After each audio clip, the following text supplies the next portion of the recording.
Hello students, in the previous class I have taken the topic comparative statement of profit and loss, which is commonly also called comparative income statement.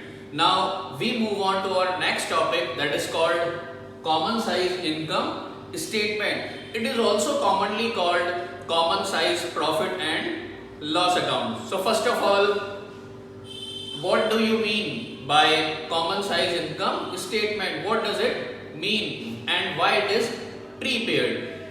In this statement, net sales means revenue from operation. So in this statement, net sales are always treated as 100. Net sales are always treated as 100. And the percentage of each item are calculated from net sales, means revenue from operation, and the percentage of each item are calculated from revenue from operation. So its main objective, common size income statement, its main objective is to analyze the change of individual item, Now let us understand our topic one by one. So first, column number 1, particulars. Comparative income statement में हमने एक चीज ये पढ़ी थी कि इसमें जो फर्स्ट वाला कॉलम होता है, पर्टिकुलर वाला, ये कॉलम हमें अरेंज करना होता है। क्वेश्चन में जो आइटम्स गिवन होते हैं, हमें पहले इनकम लिखनी होती है, फिर एक्सपेंसेस, फिर इनकम में से एक्सपेंस, फिर प्रॉफिट आता है, फिर टैक्स लेस करते हैं, प्रॉफिट आफ्टर टैक्स आता है। तो कॉलम नंबर 1 हमें अरेंज करना पड़ता है। इसके अंदर कॉमन साइज इनकम स्टेटमेंट के अंदर एक चीज सिंपल होती है कि जो हमारा कॉलम नंबर 1 होता है, पर्टिकुलर वाला, ये कॉलम हमारा ऑलरेडी क्वेश्चन में अरेंज किया हुआ ही आता है। ये वाला कॉलम हमारा ऑलरेडी अरेंज किया हुआ ही आता है। तो सिंपल आपको क्या करना है, पर्टिकुलर वाले कॉलम में क्वेश्चन में से एज इट इज देख कर आपको सारी वैल्यूज उतारनी है। क्वेश्चन में से देख कर आपको एज इट इज सारी वैल्यूज उतारनी है। तो ये कॉलम नंबर 1 अपना कंप्लीट हो जाएगा फ्रॉम द क्वेश्चन। अब कॉलम नंबर 2 के ऊपर आते हैं। कॉलम नंबर 2 है अपना नोट नंबर, फिर उसके बाद वापस से नोट नंबर ज्यादातर खाली रहेगा, फिर उसके वापस 2 ईयर गिवन होंगे अपन को, प्रीवियस ईयर और करंट ईयर। तो थर्ड और फोर्थ कॉलम आपको वैसे ही क्वेश्चन में से देखकर अरेंज सिस्टमैटिक करना है। पहले हमें कौन सा ईयर लिखना है, प्रीवियस ईयर, और फिर उसके बाद कौन सा ईयर आएगा, करंट ईयर। इसकी ये बात आप ध्यान रखिएगा। मींस स्टार्टिंग के 4 कॉलम अपन को क्वेश्चन में गिवन होंगे। First column particular age it is arrange करना है, जैसे बुक में दे रखा है, ऑलरेडी अरेंज किया हुआ ही आएगा column number 1। Second note number, और थर्ड अपना प्रीवियस ईयर, और फोर्थ अपना करंट ईयर। जो अमाउंट जिसके सामने क्वेश्चन में लिखा हुआ हो, आप एज इट इज वैसे के वैसे उतार देना।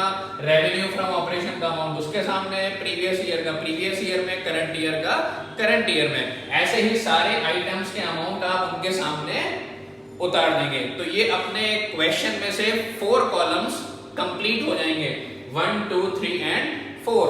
Now we all have to prepare 2 columns, column number 5 and column number 6. First of all we come on point number column number 5. सबसे पहले हम column number 5 की बात करते हैं। अब देखिए सेम हम कौन सा स्टेटमेंट पढ़ रहे हैं, कॉमन साइज बैलेंस शीट में भी हमने क्या देखा था, परसेंटेजेस सारे आइटम्स की निकलती है और डिवाइड में हम कॉमन वैल्यू रखते हैं, that is total of balance sheet. इसमें भी वही बात रहेगी क्योंकि ये भी अपना कौन सा स्टेटमेंट है, कॉमन। अब स्टार्टिंग में मैंने इसकी डेफिनेशन में क्या बताया था, नेट सेल्स और always treated as 100 net sales. अब देखिए नेट सेल्स अपनी ये है रेवेन्यू फ्रॉम ऑपरेशंस। अब इसमें जब अपन कॉलम नंबर 5 में परसेंटेज निकालेंगे, तो किसकी निकलेगी, सिर्फ बेस ईयर की। किसकी निकलेगी, बेस ईयर की।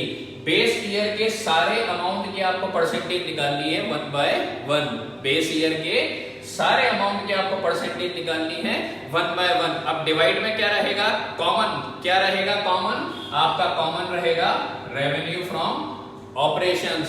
That's why net sales are always treated as 100। देखिए वो कैसे, अब मैं जब सबसे पहले इसकी परसेंटेज निकालूंगा 2,50,000 की, अब परसेंटेज जब मैं निकालूंगा तो डिवाइड में मेरी वैल्यू क्या रहेगी, रेवेन्यू फ्रॉम ऑपरेशंस रहेगी। तो मैं 2,50,000 की परसेंटेज निकालूंगा तो 2,50,000 डिवाइडेड बाय 2,50,000 मल्टीप्लाई बाय 100, तो मेरी परसेंटेज कितनी निकल के आएगी, 100। तो इसलिए नेट सेल्स की परसेंटेज हमेशा इसमें 100 ही आती है। अब जैसे आप नेक्स्ट वाली वैल्यू की परसेंटेज निकालेंगे, परसेंटेज किसकी निकलेगी अब 50,000। अब इसकी जब परसेंटेज निकलेगी 50,000, डिवाइड में अपन को वही रखना है, ध्यान रखिएगा क्या, 2,50,000 मींस क्या रखना है, रेवेन्यू फ्रॉम ऑपरेशंस। इसका मतलब हमें सारे के सारे आइटम्स की परसेंटेज फाइंड आउट करनी है और डिवाइड में सिर्फ और सिर्फ क्या रहेगा, रेवेन्यू फ्रॉम ऑपरेशंस। चाहे आप टोटल की परसेंटेज निकालें, चाहे आप इनकम्स की परसेंटेज निकालें, चाहे आप एक्सपेंस की परसेंटेज निकालें, चाहे आप टैक्स की परसेंटेज निकालें, सारे आइटम्स की परसेंटेज हमें फाइंड आउट करनी है। डिवाइड में सिर्फ और सिर्फ क्या रहेगा, रेवेन्यू फ्रॉम ऑपरेशंस। और इसमें वही वाली बात मैं वापस रिपीट करूंगा, जो परसेंटेज है वो आप कैलकुलेट रफ में कीजिएगा। इसमें डायरेक्टली हमें आंसर शो करना है, आंसर राउंड ऑफ आता है तो डेसिमल के बाद 0 0, और अगर आंसर राउंड ऑफ नहीं आता तो डेसिमल के बाद हमें 2 यूनिट तक सॉल्व करना है। तो परसेंटेज हमें इस तरीके से शो करनी है। तो कॉलम नंबर 5 के अंदर कौन से ईयर की परसेंटेज निकलेगी, थर्ड मींस बेस ईयर की, बेस ईयर के सारे आइटम्स की परसेंटेज निकलेगी और डिवाइड में सिर्फ क्या रखा जाएगा, revenue from operations, her item के डिवाइड में। तो ये अपना कॉलम नंबर 5 कंप्लीट हो जाएगा। अब कॉलम नंबर 6 के ऊपर आते हैं, लास्ट वाला कॉलम। कॉलम नंबर 6 में हमें जो परसेंटेज फाइंड आउट करनी है वो हमें करंट ईयर की करनी है, हमें करंट ईयर की करनी है, मींस कॉलम नंबर 4 की करनी है।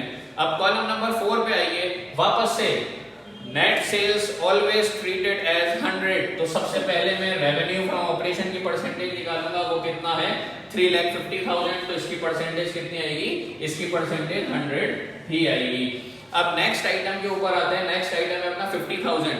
अब डिवाइड में क्या रहेगा, रेवेन्यू फ्रॉम ऑपरेशन। अब ये ध्यान रखिएगा, बेस ईयर की जब आप परसेंटेज निकालेंगे तो डिवाइड में रेवेन्यू फ्रॉम ऑपरेशन उसी ईयर का लेना, और करंट ईयर के आइटम्स की जब आप परसेंटेज निकालेंगे तो आप डिवाइड में रेवेन्यू फ्रॉम ऑपरेशन उसी ईयर का लेना। तो अब जो रेवेन्यू फ्रॉम ऑपरेशन आएगा वो कितना आएगा, 3,50,000।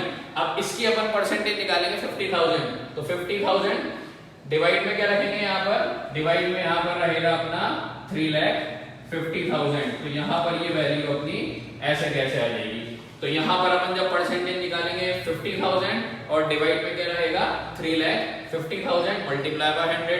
सेम टोटल की भी वैसे ही निकालनी है, 4 लाख और डिवाइड में क्या रहेगा, 3,50,000। तो 4 लाख डिवाइडेड बाय 3,50,000। तो इसमें आपको ये चीज ध्यान रखनी है, हमें सारे आइटम्स की परसेंटेज निकालनी है, बेस ईयर के आइटम्स की भी और करंट ईयर के आइटम्स की भी। हमें डिवाइड में सिर्फ कौन सी वैल्यू रखनी है, रेवेन्यू फ्रॉम ऑपरेशन। जब हम 5th कॉलम में बेस ईयर की परसेंटेज निकालेंगे तो हम डिवाइड किससे करेंगे, नेट सेल से, उसी ईयर के नेट सेल से। और जब हम 6th वाले कॉलम में करंट ईयर के आइटम्स की परसेंटेज निकालेंगे तो सेम अपन डिवाइड में क्या रखेंगे, नेट सेल्स, और नेट सेल्स कौन सा वाला रहेगा, उसी ईयर का नेट सेल्स। तो ये आपका कॉलम नंबर 5 और कॉलम नंबर 6 कंप्लीट हो जाएगा। ठीक है, कॉलम नंबर 1 अपन को क्वेश्चन में से एज इट इज देखकर उतारना है, ऑलरेडी अरेंज किया हुआ ही आएगा। कॉलम नंबर 2 अपना नोट नंबर होता है, कॉलम नंबर 3 अपना प्रीवियस ईयर, कॉलम नंबर 4 अपना करंट ईयर, और 5th और 6th कॉलम अपन को प्रिपेयर करना है। 5th कॉलम में जो परसेंटेज निकली वो सारे प्रीवियस ईयर की निकली, और 6th कॉलम में जो परसेंटेज निकली वो सारे करंट ईयर के आइटम्स की निकली, और डिवाइड हमने किससे किया, रेवेन्यू फ्रॉम ऑपरेशन से। Okay, hope all you understand the topic. Thank you.